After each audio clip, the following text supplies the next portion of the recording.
Hello friends, welcome to Gomathi's kitchen. இன்னைக்கு நம்ம பார்க்க போற ரெசிபி பாத்தீங்க அப்படினா நல்ல ஒரு சூப்பரான டேஸ்ட்ல இட்லி பொடி எப்படி செய்யலாம்ங்கறத பார்க்கலாம். இப்போ நம்ம செஞ்சிருக்கிற இட்லி பொடி இந்த மெத்தட்ல பண்ணீங்க அப்படினா நார்மலா 2 இட்லி சாப்பிடுறவங்க கூட 2 இட்லி வாங்கி அதிகமாவே சாப்பிடுவாங்க. அந்த அளவுக்கு ஆரோக்கியமானதாவும் ரொம்பவும் டேஸ்டாவும் இருக்கும். இதே மாதிரி பாத்தீங்கன்னா நம்ம சேனல்ல நிறைய வகையான இட்லி பொடி வகைகள் போட்டுருக்கேன். அந்த ரெசிபியோட லிங்க் எல்லாமே தனித்தனியா கீழே டிஸ்கிரிப்ஷன்ல கொடுக்குறேன். விருப்பப்பட்டா செக் பண்ணி பாருங்க. இப்போ வாங்க இந்த இட்லி பொடி எப்படி செய்யலாம்ங்கறத பார்க்கலாம். கோமதிஸ் கிச்சனை சப்ஸ்கிரைப் பண்ணாதவங்க சப்ஸ்கிரைப் பட்டனை ப்ரெஸ் பண்ணிக்கோங்க. உடனுக்குடனே அப்டேட் வேணும் அப்படின்னா பக்கத்தில் இருக்க பெல் பட்டனில் ஆல்ங்கிற ஆப்ஷனை மறக்காமல் ப்ரெஸ் பண்ணி வச்சுக்கோங்க. இப்போ பொடி அரைக்கிறதுக்கு சாமான்கள்லாம் வறுத்துக்கலாம். அதுக்கு ஒரு பேன் சூடானதுக்கு அப்புறமா மெஷரிங் கப்பில் நல்லா தலை தட்டின மாதிரி 1 கப் அளவுக்கு வேர்க்கடலை எடுத்துருக்கிறேன். சப்போஸ் உங்கள்கிட்ட மெஷரிங் கப் இல்லை அப்படின்னா எடுக்கிற சாமான்கள் எல்லாத்தையுமே வீட்டில் இருக்கிற டம்ளரில் கூட அளந்துக்கலாம். இப்போ இந்த போட்டிருக்கிற வேர்க்கடலையை ஒரு மிதமான தீயிலே நல்லா வறுப்பட்டு வேகிற மாதிரி வறுத்துக்கோங்க, கருகிடக்கூடாது.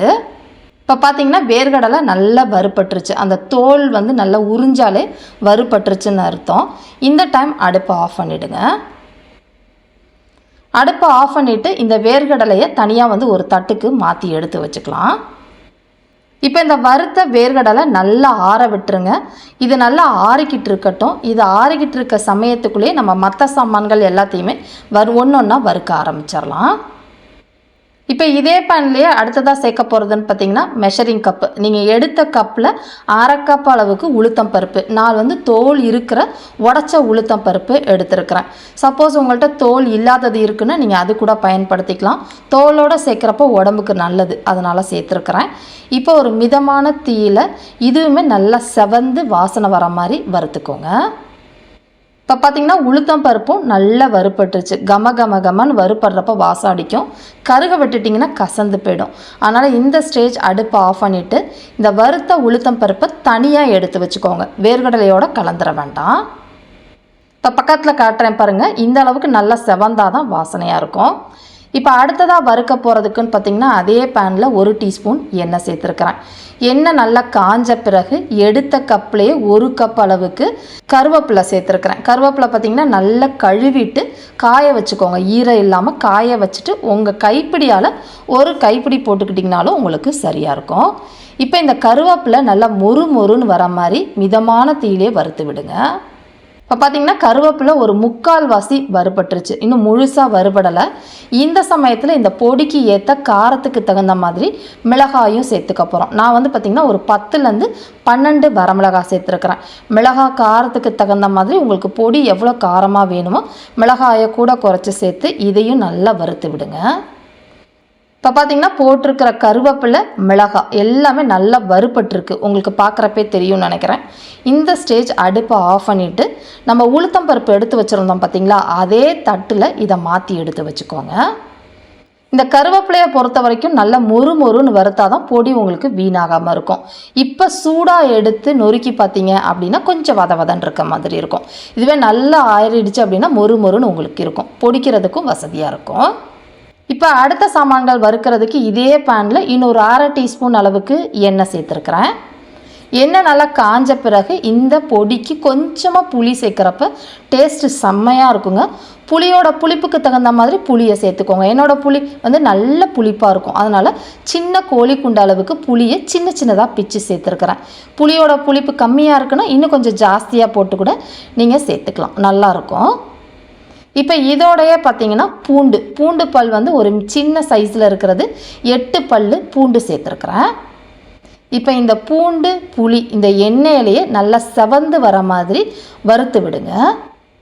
இப்போ பார்த்தீங்கன்னா இந்த புளி பூண்டு ரெண்டுமே நிறம் மாறி ஒரு மாதிரி வெளிராக வந்திருக்கு பாருங்கள். அந்த பூண்டு நல்லா செவந்து வந்துருச்சு. இந்த அளவுக்கு வறுப்பட்டால் போதும். இப்போ இதையும் நம்ம ஏற்கனவே உளுத்தம் பருப்பு புளி எல்லாம் எடுத்து வச்சுருந்தோம் பார்த்தீங்களா, அதே தட்டுக்கே இதையும் நீங்கள் மாற்றி எடுத்து வச்சுக்கோங்க.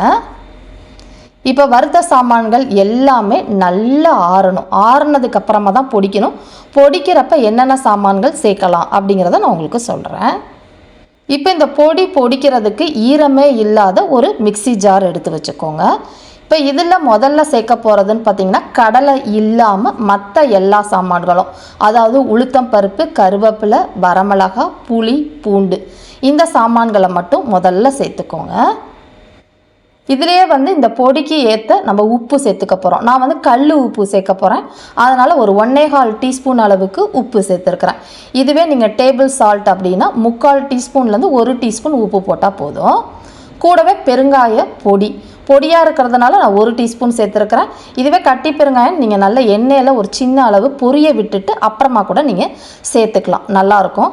இப்போ இதை வந்து நல்லா கொஞ்சம் கொரப்பாக அரைச்சி எடுத்துகிட்டு வந்துடலாம். இப்போ பார்த்தீங்கன்னா நான் வந்து அரைச்சி எடுத்துகிட்டு வந்துட்டேன். பொடி பார்த்திங்கன்னா இந்த அளவுக்கு கொஞ்சம் கொரப்பாக நல்லா கலந்து விட்டு இந்த அளவுக்கு அரைச்சி எடுத்துகிட்டு வந்திருக்கிறேன்.